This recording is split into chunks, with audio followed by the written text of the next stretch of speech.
Hi, everybody. Today's talk is about what is the best method of risk management. So, it was a question actually asked during the chat last week.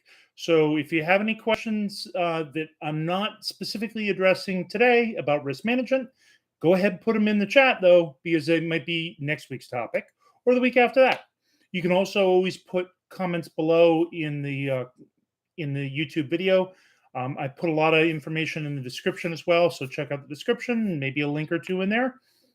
I haven't filled in the whole thing yet, but I'll do that after I finish the video. So, first question that I wanted to cover for risk management is what's the difference between risk management and risk analysis? Because a lot of times, what we see when we're auditing a risk management file is, oh, here's my FMEA. Well, that's not a risk management file, number one. Number two, that's not even risk management, that's just risk analysis. So, if you're wondering, well, what is this? Go to figure one in 14971. That's the key place where it makes it very simple for you. Risk analysis is where you're identifying what your risks are, that's the hazards, and then estimating what the severity is and the probability of occurrences, and that gives you your risks. So you have severity, probability of occurrence, and then you have your risk score, and that's for each of your hazards that you've identified. So that's risk estimation or risk evaluation would be the next step. But risk analysis is what we're doing. And we often document the risk analysis in an FMEA. And for those of you that don't know what an FMEA is, failure modes and effects analysis is just one of the tools that we use. Is it the only one you have to use? No, not at all. You can use fault tree analysis.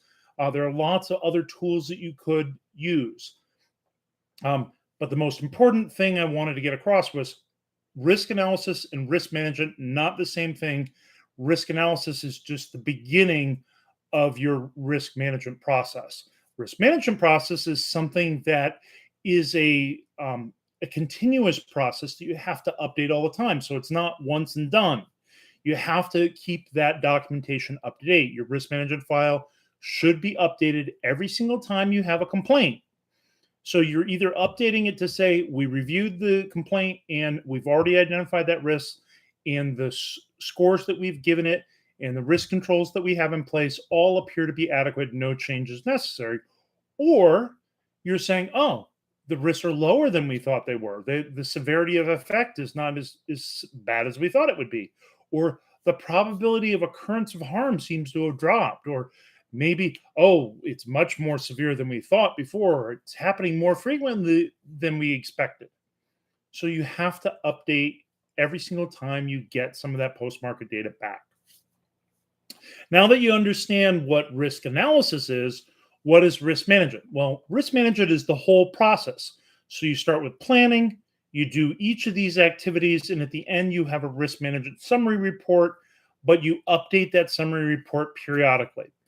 Annual is pretty typical, but you could have some significant event that comes along and forces you into updating it more frequently, or you might have a very stable, low risk product that you update it less frequently. So, entire process is risk management. Risk analysis is just a piece of it. Now, do you have to follow ISO 14971? Well, it's an international standard. It's been around since 2000. It is in its third edition, and it's recognized both by the FDA and Europe, and everybody uses it. Could you come up with an alternate method? Yes, you could. Would it be better than what's out there? Maybe. But why put the effort into it? You're going to spend twice as much effort.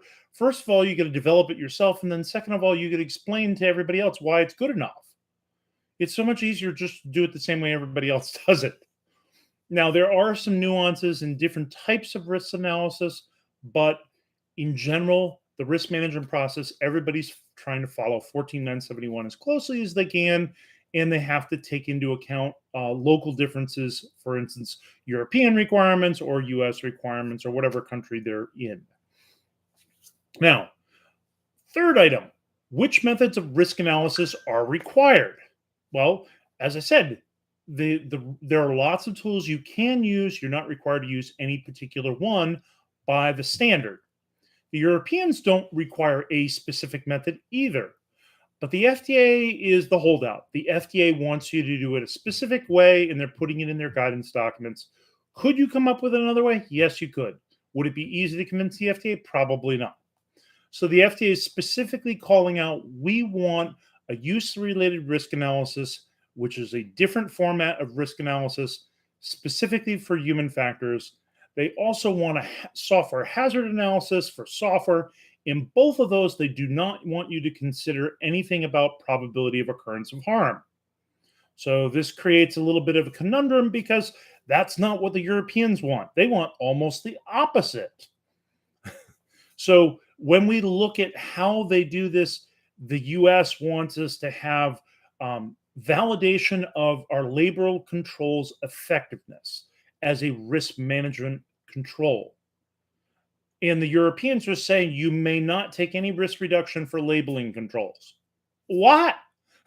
Two opposite approaches. One says you shall and you must validate it. The other one says you can't because it doesn't do anything. So this really creates a problem for us to try to make both markets happy.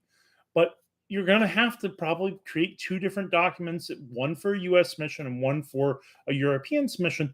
But it basically consists of your risk analysis document is going to be different, not your whole entire risk management process, not your whole entire risk management plan. You're just going to create one of those risk analysis documents first, and then you're going to create the other one. And all your hazards, your use related risks are going to be the same. You're probably going to have the exact same severities. What's going to be different is in one, they want you to validate all your labeling controls, and they don't want you to include probability of occurrence. Whereas in the other one, the European, they don't want you to include any labeling controls as a risk reduction method or take credit for those risk reductions. And they do want you to include probability of occurrence. So two different ways of doing it, but otherwise I would say they are very similar because they're both based on 14971, and you shouldn't have differences in the way you're scoring things in terms of severity. It's just the probability of occurrence and which risk controls you're able to take credit for as a risk reduction and which ones you're not, and you should be validating everything. So the Europeans don't say you don't have to validate your labeling is adequate and your training is adequate. They're just saying you can't use that traceability and that human factors testing as a way to show that you've reduced risk. That's not what they want you to do. Now, when do the regulators review your risk management documents? Very good question. In the past, one of the things we would say a lot to people is, the FDA doesn't really look at your risk management documents a lot anyway. They're looking at it in FDA inspections, but that's not somebody from the Office of Device Evaluations. That's an FDA inspector that's looking at quality systems. For the actual regulators, they're looking at it from the Office of Device Evaluations. They look at software hazard analysis. They look at human factors, use-related risk analysis, and there are some products where they specifically want you to include a risk analysis. They'll say that in the special controls guidance, but in general, there's not a lot of risk analysis being asked for by the FDA during a submission review. There is one exception, and it's not really the risk analysis per se they're asking for, it's the benefit risk analysis they're looking for, and it's specific to PMAs and de novos. So that's the one exception where you see that. But for the most part, it's human factors, software, or if it's in the special controls guidance, and then, of course, this de novo or PMA, they're asking for the benefit risk analysis. So those are the times when they want to look at those risk management documents. Now, other regulators, Europeans, they want the whole risk management file. They want the whole entire thing. They may want a summary of it, but then they're going to ask for those documents. They're going to sample those documents at multiple times. They're going to make sure you're updating it. They're going to make sure you're doing risk management reviews. They're also going to sample it during their quality system audits because you have to have a quality system certificate and this submission review. So other regulators are looking at those documents all the time. But the US, very selective about what they're sampling. And I think that's probably why a lot of US companies get this impression that risk analysis is the same as risk management. Like I said at the beginning, they're not. The last item I had on the agenda for discussing about risk management was how often do you need to update your risk management documents? And I've already said this should be updated all the time. It should be continuous updating. So whenever you update a risk control, whenever you get a complaint, whenever you have post-market surveillance data, whenever you have a clinical study that's done, even if it's not a study you did, but somebody else did it with your device, these are the times that you should be updating these. So I hope that covers the basics of risk management for you and it answers your questions about what's the best method of risk management. Follow 14971 not because it's the best, but because it's twice the work to try to convince somebody else that another method is just as good. Just follow the standard. That's the way to go. It's recognized by Europe and the US. And I think that we've nailed down exactly what you need to do for risk analysis and why the two are different. And yes, you have a little bit of a conundrum because they aren't doing it the same way in Europe and the US. But I've explained you just need to have a separate document.